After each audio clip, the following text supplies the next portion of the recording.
Assalamualaikum warahmatullahi wabarakatuh. Kami dari kelompok 5 yang beranggotakan saya Reda Hanifi Sukia dengan rekan saya Muhammad Aji Maulana yang akan mempresentasikan materi tentang akuntansi akad salam. Apakah itu akuntansi akad salam?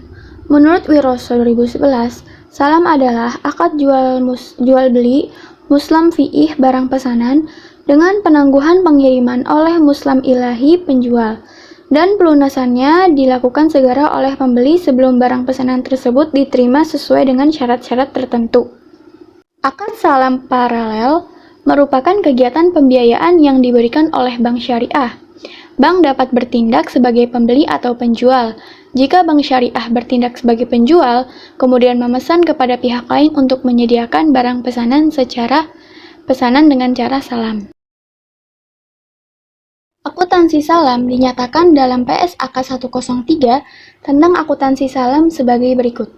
Salam adalah akad jual beli muslam fi'ih atau barang pesanan dengan pengiriman di kemudian hari oleh muslam ilahi penjual dan pelunasannya dilakukan oleh pembeli pada saat akad disepakati sesuai dengan syarat-syarat tertentu. Nilai wajar adalah harga yang akan diterima untuk menjual suatu aset atau harga yang akan dibayar untuk mengalihkan suatu liabilitas dalam transaksi teratur antara pelaku pasar pada tanggal pengukuran. Dasar hukum dari akad salam, yaitu ada Al-Quran dan As-Sunnah. Dalam Al-Quran terdapat surat Al-Baqarah ayat 282. Hai orang-orang yang beriman, apabila kamu bermuamalah tidak secara tunai untuk waktu yang ditentukan, hendaknya kamu menuliskan dengan benar. Kemudian As-Sunnah. Barang siapa melakukan salam, hendaknya ia melakukannya dengan takaran yang jelas dan timbangan yang jelas pula, untuk jangka waktu yang diketahui.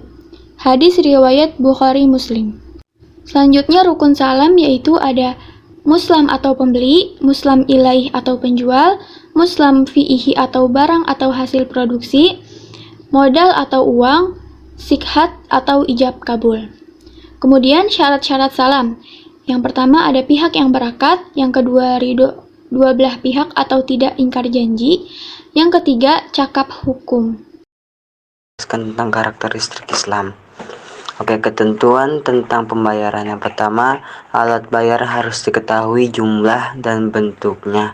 Yang kedua, pembayaran harus dilakukan pada saat kontrak disepakati. Yang ketiga, pembayaran tidak boleh dalam bentuk pembebasan hutang. Lalu, ketentuan tentang barang. Nah, yang pertama, harus jelas ciri-ciri dan dapat diakui sebagai hutang. Yang kedua, harus dapat dijelaskan spesifiknya. Yang ketiga, menyerahkan dilakukan kemudian. Yang keempat, waktu dan tempat menyerahkan barang harus ditetapkan berdasarkan kesepakatan. Yang kelima, pembeli tidak boleh menjual barang sebelum menerimanya. Yang keenam, tidak boleh menukar barang kecuali dengan barang sejenis sesuai kesepakatan. Lalu ketentuan tentang salam paralel, yaitu dibolehkan melakukan salam paralel dengan syarat akad kedua terpisah dari dan tidak berkaitan dengan akad pertama. Lalu menyerahkan barang sebelum atau pada waktunya, yaitu yang pertama, penjual itu harus menyerahkan barang tempat pada waktunya dengan kualitas dan jumlah yang telah disepakati. Yang kedua, jika menyerahkan barang dengan kualitas yang tinggi menjual tidak boleh meminta tambahan harga. Yang ketiga, jika penjual menyerahkan barang dengan kualitas yang lebih rendah dan pembeli rela menerimanya, maka ia tidak boleh menuntut pengurangan harga ataupun diskon. Yang keempat, penjual dapat menyerahkan barang lebih cepat dari waktu yang disepakati dengan syarat kualitas dan jumlah barang sesuai dengan kesepakatan. Lalu, pembatalan kontrak dalam PSAK 103 tentang akuntansi salam dijelaskan karakteristik salam sebagai berikut. Yang pertama, entitas dapat bertindak sebagai pembeli dan atau penjual dalam suatu transaksi salam. Nah, lalu transaksi salam paralel dapat dilakukan dengan syarat. Yang pertama yaitu akad antara lembaga keuangan syariah atau pembeli dan produsen penjual, terpisah dari akad antara lembaga keuangan syariah yaitu penjual dan pembeli akhir. Yang kedua yaitu akad tidak saling bergantung, yaitu seperti spesifik dan harga barang pesanan disepakati oleh pembeli dan penjual di awali akad. Lalu barang pesanan harus diketahui karakteristiknya secara umum yang meliputi jenis spesifik, teknis, kualitas, dan kuantitasnya. Lalu alat pembayaran harus diketahui jumlah dan bentuknya. Transaksi salam dilakukan karena pembeli berniat memberikan modal kerja terlebih dahulu untuk memungkinkan penjualan ataupun produsen memproduksi barangnya. Selanjutnya yaitu pengakuan dan pengukuran salam. Pengakuan dan pengukuran salam dibagi menjadi dua, yaitu akuntansi untuk pembeli dan akuntansi untuk penjual. Akuntansi untuk pembeli. Pertama, piutang salam diakui pada saat modal usaha salam dibayarkan atau dialihkan kepada penjual. Kedua, modal usaha salam dapat berupa kas dan aset non-kas. Dalam hal pembeli atau bank menyerahkan modal salam kepada penjual untuk membayar pesanan secara tunai, maka bank akan mencatat dalam jurnal piutang salam yang letaknya di debit dan kas yang letaknya di kredit. Kemudian, bila pembeli atau bank menyerahkan modal salam kepada penjual untuk membayar pesanan dengan aset non-kas, dan nilai wajar aset non-kas lebih kecil dari nilai bukunya, maka selisihnya diakui sebagai kerugian. Maka bank akan mencatat dalam jurnal yaitu piutang salam dan kerugian penurunan nilai aset non-kas yang letaknya di debit dan aset non-kas letaknya di kredit. Kemudian, bila pembeli atau bank menyerahkan modal salam kepada penjual untuk membayar pesanan dengan aset non-kas dan nilai wajar aset non-kas lebih besar dari nilai bukunya, maka selisihnya diakui sebagai keuntungan pembeli atau bank. Dengan demikian, bank akan mencatat dalam jurnalnya piutang salam yang letaknya di debit, keuntungan selisih nilai aset non-kas dan aset non-kas letaknya di kredit. Selanjutnya yang ketiga, penerimaan barang pesanan diakui dan diukur sebagai berikut. A. Jika barang pesanan tersebut dengan akad dinilai sesuai nilai yang disepakati, jurnal dibuat oleh pembeli atau bank adalah sebagai berikut. Persediaan barang salam letaknya di debit dan piutang salam letaknya di kredit. Kemudian yang B, jika barang pesanan berbeda kualitasnya, maka persediaan barang salam dan kerugian salam letaknya di debit dan piutang salam letaknya di kredit.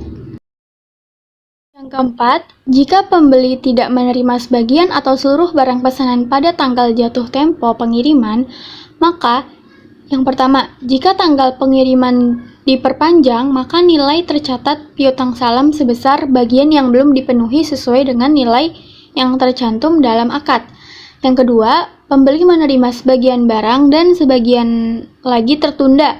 Misalnya diterima 60% dan sisanya 40% masih tertunda. Maka jurnal yang diperlukan sebagai berikut.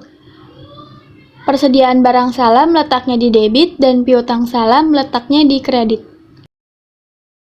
Dan jika pembeli menerima sebagian barang dan membatalkan sisanya, maka jurnalnya sebagai berikut.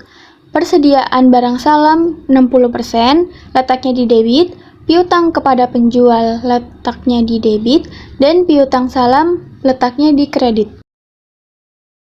Lalu, jika akad salam dibatalkan sebagian atau seluruhnya, maka piutang salam berubah menjadi piutang yang harus dilunasi oleh penjual sebesar bagian yang tidak dapat dipenuhi, maka jurnalnya sebagai berikut. Piutang kepada penjual letaknya di debit dan piutang salam letaknya di kredit.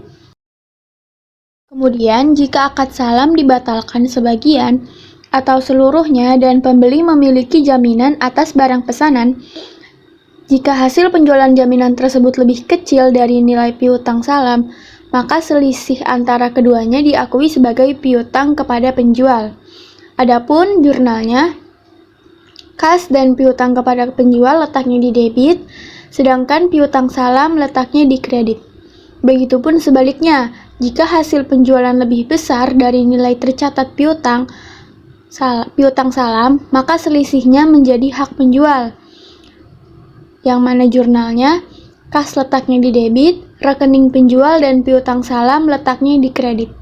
Kemudian, jurnal dibuat apabila selisih dari penjualan jaminan yang telah digunakan untuk melunasi piutang salam diserahkan kepada supplier, di mana jurnalnya rekening penjual letaknya di debit dan piutang salam letaknya di kredit. Kemudian yang kelima, pembeli dapat dikenakan denda kepada penjual yang mampu menunaikan kewajibannya tetapi tidak memenuhinya dengan sengaja. Maka hal ini tidak berlaku bagi penjual yang tidak mampu menunaikan kewajibannya karena force majeure. Untuk jurnalnya, kas letaknya di debit dan rekening wadiah dana kebajikan letaknya di kredit. Barang pesanan yang telah diterima diakui sebagai persediaan. Di akhir periode pelaporan keuangan, persediaan yang diperoleh melalui transaksi yang diukur nilai terendah, biaya perolehan atau nilai bersih. Kerugian penurunan nilai persediaan barang salam letaknya di debit dan penyisihan penurunan nilai persediaan barang salam di kredit. Kemudian, akuntansi untuk penjual. PSAK 103 telah mengatur tentang perlakuan akuntansi salam untuk penjual sebagai berikut. Yang pertama, kewajiban salam diakui pada saat penjual menerima modal usaha salam sebesar modal usaha yang diterima. Kedua, modal usaha salam diterima dalam berupa kas dan aset non-kas. Yang ketiga, modal usaha salam dalam bentuk kas diukur sebesar jumlah yang diterima. Modal usaha salam dalam bentuk aset non-kas diukur sebesar nilai wajar. Dan adapun jurnalnya, kas atau aset non-kas letaknya di debit dan kewajiban salam letaknya di kredit. Mekanisme pencatatan dalam pembukuan penjual atau bank sebagai penjual. Pada saat bank syariah menerima modal saham dari pembeli akhir, bank akan mencatat dalam jurnalnya sebagai berikut. Kas letaknya di debit dan kewajiban salam letaknya di kredit. Pada saat bank memesan barang dan membayarnya kepada penjual, maka jurnalnya piutang salam letaknya di debit dan kas letaknya di kredit. Pada saat bank menerima barang pesanan dari supplier, maka jurnalnya persediaan barang salam letaknya di debit dan piutang salam letaknya di kredit. Apabila biaya pesanan tidak sama dengan jumlah kas yang dibayarkan bank kepada supplier, maka akan mencatat pada saat penyerahan barang kepada nasabah pembeli. Maka jurnalnya, utang salam letaknya di debit, persediaan barang salam dan keuntungan salam letaknya di kredit. Selanjutnya, jurnal ini dibuat apabila biaya barang yang dipesan lebih kecil daripada jumlah yang dibayar nasabah. Kemudian, apabila biaya barang lebih besar dari jumlah yang dibayar nasabah, maka bank akan mencatat sebagai berikut. Utang salam dan kerugian salam letaknya di debit dan persediaan barang salam letaknya di kredit. Nah, lalu penyajian dan pengungkapan salam. Penyajian dalam PSAK 103 telah diatur bagaimana penjual dan pembeli menyajikan transaksi salam dalam melaporkan keuangan dalam neraca sebagai berikut. Yang pertama, pembeli menyajikan modal usaha salam yang diberikan sebagai piutang salam. Yang kedua, piutang yang harus dilunasi oleh penjual karena tidak dapat memenuhi kewajibannya dalam transaksi salam disajikan secara terpisah dari piutang salam. Yang ketiga, penjual menyajikan modal usaha salam yang diterima sebagai kewajiban salam. Selanjutnya yaitu pengungkapan. Dalam PSAK 103, penjual dan pembeli dalam transaksi salam dianjurkan mengungkapkan berikut ini. Pembeli dalam transaksi salam mengungkapkan besarnya modal usaha salam. Kemudian jenis dan kuantitas barang pesanan. Pengungkapan lain sesuai PSEK 101. Kemudian, penjual dalam transaksi salam mengungkapkan piutang salam kepada produsen yang memiliki hubungan istimewa, jenis dan kuantitas barang pesanan, dan yang terakhir pengungkapan lain sesuai dengan PSAK 101. Baik, cukup sekian dari kelompok kami, kurang lebihnya mohon maaf. Wabillahi taufiq wal hidayah. Wassalamualaikum warahmatullahi wabarakatuh.